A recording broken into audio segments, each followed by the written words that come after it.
अस्सलामुअलैकुम। आज हमने बहुत ही खूबसूरत और स्टाइलिश सा नेक का डिज़ाइन रेडी किया है जिसमें हमने ऑर्गेन्जा यूज़ की है। अगर आप सेम इसी तरह का नेक डिज़ाइन रेडी करना चाहते हैं तो आपको इसकी प्रॉपर मेजरमेंट और मार्किंग समझनी पड़ेगी। तो चलें जी वीडियो को स्टार्ट करते हैं और हर पॉइंट को आपने बहुत अच्छे से समझना है। वीडियो को स्किप बिल्कुल नहीं करना और कमेंट करके मुझे लाजमी बताना है कि हमारा ये आइडिया आपको कैसा लगा। तो सेम इसी स्टाइल का नेक डिज़ाइन बनाने के लिए सबसे पहले आपको इसकी मार्किंग और मेजरमेंट्स को समझना पड़ेगा। यहाँ पे देखें बुकरम की जो मैंने चौड़ाई ली है वो 17 इंचेस है और इसकी जो हमने लंबाई ली है लंबाई इसकी 8.5 इंचेस है। तो यहाँ पे देखें ऑलरेडी मैंने वन साइड पे नेक डिज़ाइन ड्रॉ किया हुआ है ताकि आपके टाइम की बचत हो सके, लेकिन फिर भी अगेन मैं इसकी मार्किंग और मेजरमेंट्स आपको समझाऊंगी। उसके लिए मैं बुकरम को डबल फोल्ड कर लूंगी अपोजिट साइड से। तो नेक डिज़ाइन बनाने के लिए सबसे पहले जितनी चौड़ाई में आप अपना नेक पहनते हैं उसके अकॉर्डिंग आपने मार्किंग करनी है। 3.25 इंचेस पे मार्किंग कर रही हूँ। लेंथ इस नेक की मैं रख रही हूँ 3.5 इंचेस क्योंकि डबल लेयर में नेक बनेगा। दोनों साइडों पे मार्किंग करने के बाद अब हम राउंड में नेक की शेप ड्रॉ कर लेंगे। इस लाइन के नीचे हमने एक और शेप ड्रॉ करनी है जिसकी चौड़ाई हम 1.25 इंच पे रखेंगे। 1.25 इंच के गैप पे आपने इस तरह से थोड़े थोड़े फासले पे मार्किंग कर लेनी है और दोबारा से राउंड में शेप दे लेनी है। अब ये जो हमने लाइन लगाई है इससे नीचे हमने 1.5 इंचेस पे एक और मार्किंग करनी है और इसके बाद हमने यहाँ पे देखें 1.5 इंच के हाफ पे मार्किंग करनी है। 1.5 इंच पे आप इंच टेप को इस तरह से डबल फोल्ड करके तो इस पॉइंट पे रखेंगे और इसके साथ हमने इस तरह से मार्किंग कर लेनी है। देन इंच टेप को ओपन कर लेंगे और अगेन 1.5 इंच के फासले पे जो है ना पूरे नेक के राउंड में इस तरह से आपने मार्किंग कर लेनी है। अब ये ऊपर जो हमने निशान लगाया है इसको नीचे वाले निशान के साथ इस तरह से तिरछे में मिला देंगे। अब हमारा डिजाइन जो है वो इक्वल रेडी हो तो यहाँ पे देखें थोड़े थोड़े गैप पे मैं 1.5 इंचेस पे मार्किंग करती जाऊंगी। ये एक फर्जी मार्किंग है जिससे कि हमें पता चलेगा कि ऊपर वाली जो नोकें हमने बनानी हैं वो किस पॉइंट तक इक्वल बन सकेंगी। तो ये मार्किंग करने के बाद अब हमने सारे पैटर्न को ड्रॉ करना है। अगेन मैं आपको बताती चलूं कि ये पैटर्न का नीचे का गैप भी हमने 1.5 इंचेस पे रखना है, लेकिन ऊपर की मार्किंग देखें हमने 1.5 इंच के गैप से तो रखी थी। नीचे क्योंकि ये राउंड में डिजाइन जाना है तो इसकी जो मार्किंग है वो 1.5 से आगे पीछे भी हो सकती है, क्योंकि राउंड में जब हम डिजाइन बनाते हैं तो उसको राउंड शेप देते वक्त थोड़ा बहुत एडजस्ट करना पड़ता है। तो आपने ये जो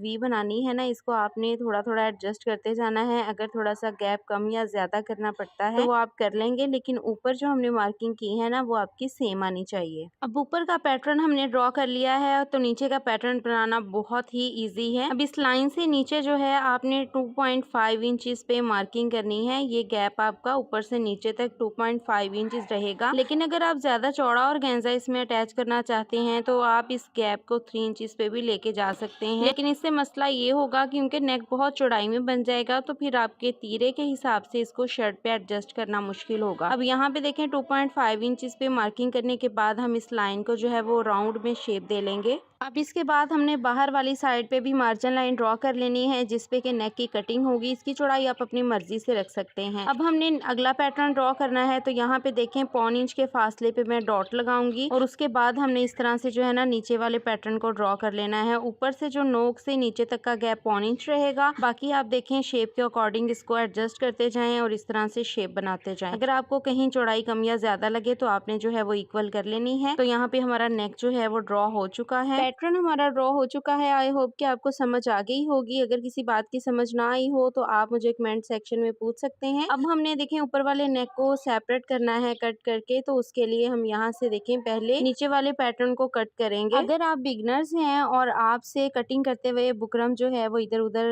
हिल जाती है, पैटर्न अच्छे से कटिंग नहीं होता, तो आप पहले जो है पिन अप कर लीजिए ताकि आपका जो पैटर्न है वो अच्छे से कट जाए। तो यहाँ से देखें ऊपर वाला नेक हमने जो है वो कटिंग करके सेपरेट कर लिया है। अब इसके मिड वाले हिस्से से भी बुकरम को निकाल देंगे। आपने अंदर से इसको अच्छे से शेप दे लेनी है। अब इसको ओपन करके भी मैं आपको दिखाऊंगी कि हमारा जो नेक है उसकी शेप कैसी आ रही है। तो ये देखें जी हमारा ऊपर वाला नेक कटिंग हो चुका है। अब हमने जो है नीचे का नेक भी कटिंग करके सेपरेट कर लेना है। तो उसके लिए यहाँ पे देखें इस वाले हिस्से को हम अगेन इस तरह से डबल फोल्ड करेंगे और अब हमने ये जो ऊपर कट्स आ रहे हैं ना, ऊपर ये बारीक वाली पट्टी कट्स की आ रही है, इसको निकालना है। तो इस तरह से पहले हम बाहर से एक्स्ट्रा बुकरम को कटिंग कर देंगे। उसके बाद ऊपर से हमने इस तरह से इन कट्स को कट करके सेपरेट करना है। तो यहाँ पे देखें जी नेक हमारा कटिंग हो चुका है। ये हमारा जो है वो बाहर का पैटर्न है जो कि पहले अटैच होगा, इसके बाद हमने जो पहले पैटर्न कट किया था उसको अटैच करेंगे। तो ये हमारा पैटर्न कट चुका है। इसके अंदर से जो हमारी बुकरम निकली है ये वाली, आपने इसको भी बिल्कुल भी वेस्ट नहीं करना, क्योंकि इसका भी आप एक बहुत अच्छा सा अपना नेक डिजाइन जो है वो रेडी कर सकते हैं।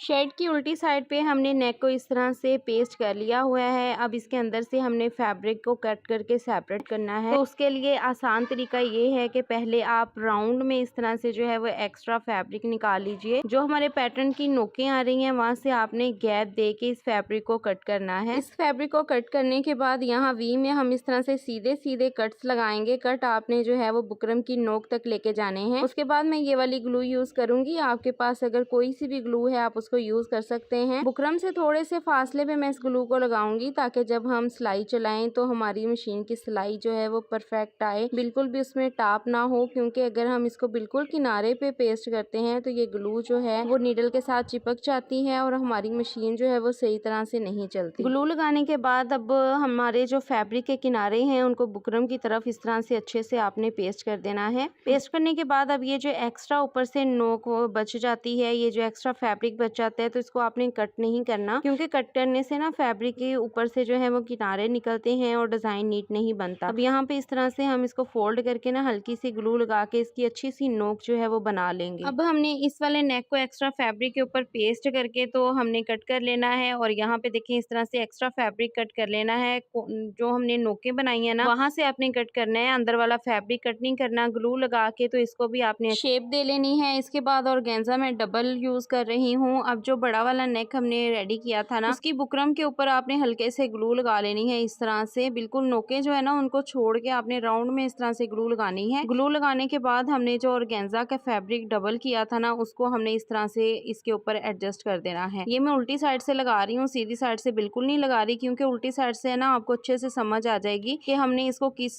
पॉइंट के ऊपर जो है ना फिक्स करना है। अब आयरन के साथ इसको अच्छे से पेस्ट कर देंगे। अब बुकरम से जो है ना 1/2 इंच के फासले के ऊपर जो है मैं यहाँ पर इस तरह ना एक्स्ट्रा जो ऑर्गेन्जा है उसको कट करके निकाल दूंगी। अब हमने नेक के ऊपर हल्के से पहले आयरन करना है। जब आयरन कर लेंगे तो बुकरम आपकी हीटअप होके हल्की सी यहाँ से बुकरम आपने ना उतार लेनी है। और ये उतारनी इसलिए है कि बुकरम के अंदर जो है ना हमने इस ऑर्गेन्जा को स्टिच कर देना है। इस तरह से आप इसको नेक को पलट के रखेंगे और ये जो ऑर्गेन्जा है ना इसके किनारे इस तरह से बुकरम के अंदर आपने स्टिच कर देने हैं और बाद में इसको हम हैंड स्टिच करके अच्छे से कवर कर लेंगे। ये इसलिए हम कर रहे हैं क्योंकि जब हमने अपने नेक को वॉश करना है ना तो हमारी जो बुकरम है वो अच्छे से ऑर्गेन्जा के अंदर सिक्योर हो जाएगी और वॉश के बाद निकलेगी भी नहीं। अब यहाँ पे जो हमने पैटर्न बनाया था ना अपना उसके ऊपर सिलाई लगा के इसको अच्छे से ऑर्गेन्जा के साथ फिक्स कर देंगे। आपने पूरे में अच्छे से सिलाई लगा लेनी है। ग्लू लगाई हुई है तो इसके साथ जो है ना हमारा नेक बड़ा अच्छा सा फिर बन जाता है। आपको बार बार इसको जो है सेट भी नहीं करना पड़ता। अब जो दूसरा वाला नेक था इसको हमने उल्टी साइड पे रखना है और आपने मिड इसका अच्छे से जो है ना वो कर लेना है। पहले हमने मिड से नीचे की तरफ जो है ना वो सिलाई लगानी यहाँ पे, फिर हमने पहले नेक के एक साइड पे सिलाई लगानी है। आपने एक साइड से सिलाई नहीं लगाते हुए लेके आना, इससे ना नेक क्योंकि हमने ऑर्गेन्जा पे स्टिच करना है ना तो वो हल्का सा खिसक जाता है, तो फिर उसकी जो शेप है ना नोकों की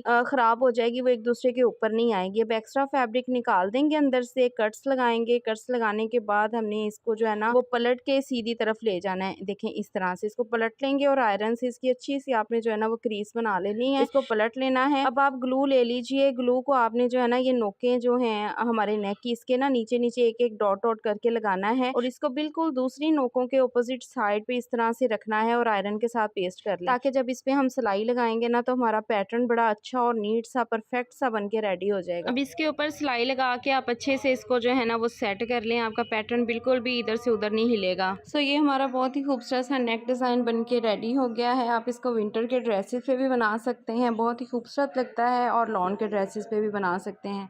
आई होप कि वीडियो अच्छी लगी होगी। अगर वीडियो अच्छी लगी हो तो वीडियो को लाइक कर दें और चैनल को सब्सक्राइब कर दीजिएगा। मिलते हैं नेक्स्ट वीडियो में। अपना बहुत सारा ख्याल रखिएगा, दुआ में याद रखिएगा। अल्लाह हाफिज़।